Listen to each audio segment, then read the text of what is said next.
Mr. President and gentlemen of the Board of Directors and citizens, 1/3 of the population of the South is of the Negro race. No enterprise seeking the material, civil, or moral welfare of this section can disregard this element of our population and reach the highest success. I but convey to you, Mr. President and Directors, the sentiment of the masses of my race when I say that in no way have the value and manhood of the American Negro been more fittingly and generously recognized than by the managers of this magnificent exposition at every stage of its progress. It is a recognition that will do more to cement the friendship of the two races than any occurrence since the dawn of our freedom. Not only this, but the opportunity here afforded will awaken among us a new era of industrial progress. Ignorant and inexperienced, it is not strange that in the first years of our new life we began at the top instead of at the bottom. That a seat in Congress or the state legislature was more sought than real estate or industrial skill. That the political convention or stump speaking had more attractions than starting a dairy farm or truck garden. A ship lost at sea for many days suddenly sighted a friendly vessel. From the mast of the unfortunate vessel was seen a signal. "Water, water, we die of thirst." The answer from the friendly vessel at once came back. "Cast down your bucket where you are." A second time the signal, "Water, water, send us water," ran up from the distressed vessel, and was answered, "Cast down your bucket where you are." And a third and fourth signal for water was answered, "Cast down your bucket where you are." The captain of the distressed vessel, at last heeding the injunction, cast down his bucket, and it came up full of fresh, sparkling water from the mouth of the Amazon River. To those of my race who depend on bettering their condition in a foreign land or who underestimate the importance of cultivating friendly relations with the Southern white man, who is their next-door neighbor, I would say, cast down your bucket where you are, cast it down in making friends in every manly way of the people of all races by whom we are surrounded. Cast it down in agriculture, mechanics, in commerce, in domestic service, and in the professions. And in this connection, it is well to bear in mind that whatever other sins the South may be called to bear, when it comes to business, pure and simple, it is in the South that the Negro is given a man's chance in the commercial world. And in nothing is this exposition more eloquent than in emphasizing this chance. Our greatest danger is that in the great leap from slavery to freedom we may overlook the fact that the masses of us are to live by the productions of our hands, and fail to keep in mind that we shall prosper in proportion as we learn to dignify and glorify common labor, and put brains and skill into the common occupations of life. Shall prosper in proportion as we learn to draw the line between the superficial and the substantial, the ornamental gewgaws of life and the useful. No race can prosper till it learns that there is as much dignity in tilling a field as in writing a poem. It is at the bottom of life we must begin, and not at the top. Nor should we permit our grievances to overshadow our opportunities. To those of the white race who look to the incoming of those of foreign birth and strange tongue and habits for the prosperity of the South, were I permitted it, I would repeat what I say to my own race. Cast down your bucket where you are. Cast it down among the 8 millions of Negroes whose habits you know, whose fidelity and love you have tested in days when to have proved treacherous meant the ruin of your firesides. Cast down your bucket among these people who have, without strikes and labor wars, tilled your fields, cleared your forests, builded your railroads and cities, and brought forth treasures from the bowels of the earth, and helped make possible this magnificent representation of the progress of the South. Casting down your bucket among my people, helping and encouraging them as you are doing on these grounds, and to education of head, hand, and heart.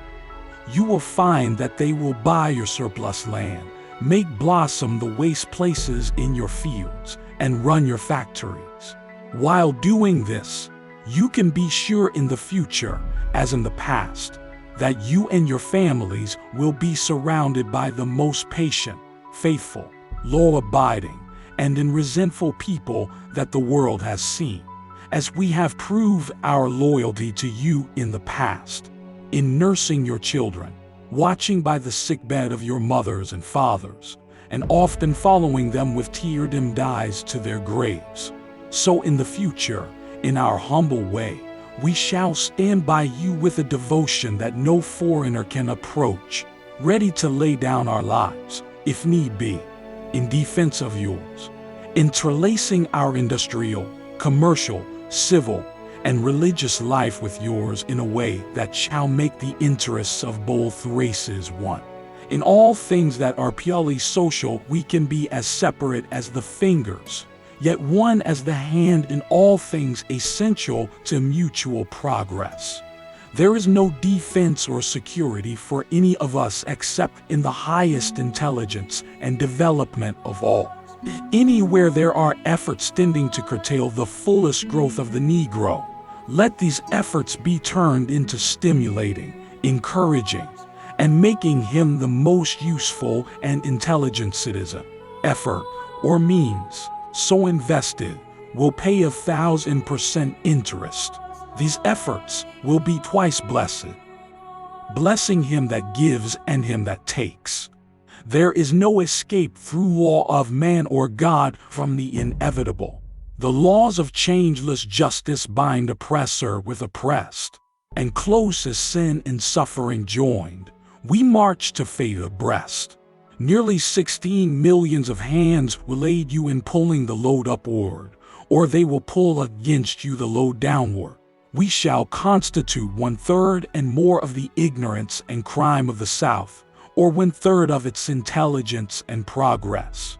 We shall contribute 1/3 to the business and industrial prosperity of the South, or we shall prove a veritable body of death, stagnating, depressing, retarding every effort to advance the body politic.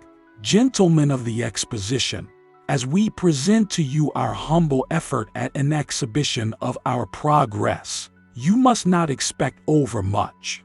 Starting 30 years ago with ownership here and there, in a few quilts and pumpkins and chickens gathered from miscellaneous sources, remember the path that has led from these to the inventions and production of agricultural implements, buggies, steam engines, newspapers, books, statuary, carving, paintings, the management of drug stores and banks, has not been trodden without contact with thorns and thistles.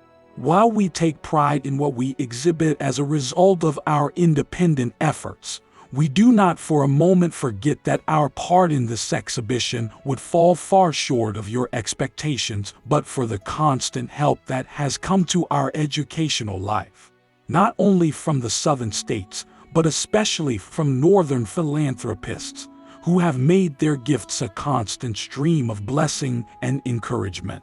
The wisest among my race understand that the agitation of questions of social equality is the extremest folly, and that progress in the enjoyment of all the privileges that will come to us must be the result of severe and constant struggle rather than of artificial forcing.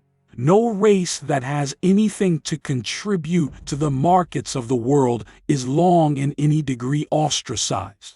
It is important and right that all privileges of the law be ours, but it is vastly more important that we be prepared for the exercise of these privileges. The opportunity to earn $1 in a factory just now is worth infinitely more than the opportunity to spend $1 in an opera house. In conclusion, may I repeat that nothing in 30 years has given us more hope and encouragement, and drawn us so near to you of the white race, as this opportunity offered by the exposition. And here bending, as it were, over the altar that represents the results of the struggles of your race and mine, both starting practically empty-handed 3 decades ago. I pledge that in your effort to work out the great and intricate problem which God has laid at the doors of the South, you shall have at all times the patient, sympathetic help of my race. Only let this be constantly in mind, that, while from representations in these buildings are the product of field, of forest, of mine, of factory, letters, and art, much good will come, yet far above and beyond material benefits will be that higher good, that, let us pray God, will come, in a blotting out of sectional differences and racial animosities and suspicions, in a determination to administer absolute justice, in a willing obedience among all classes to the mandates of law. This, coupled with our material prosperity, will bring into our beloved South a new heaven and a new earth.